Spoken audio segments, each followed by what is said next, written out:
matter how cringe, chaotic, or annoying the show feels, it has built India's smartest Gen Z sales funnel. And for that, you need to understand one thing, that the most expensive thing in business right now isn't the product, it's attention.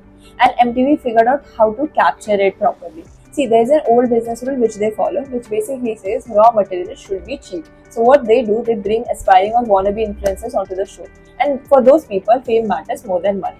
And for fame, they give 100%, which means maximum drama and maximum motion, which basically means MTV gets months of viral content at almost zero risk. Now comes a real marketing lesson. See, reaching Gen Z today is insanely expensive for brands. TV ads get skipped, traditional ad gets ignored, but when it comes to entertainment, for that you need attention, which comes when you add spice and masala, and for that you have those people, right? So remember, MTV isn't selling a show to brands, they're selling watch time monopoly. And that's why these shows charge way higher ad rates than a normal TV ad. And couple of you might have noticed that, see, these shows don't have traditional ad breaks.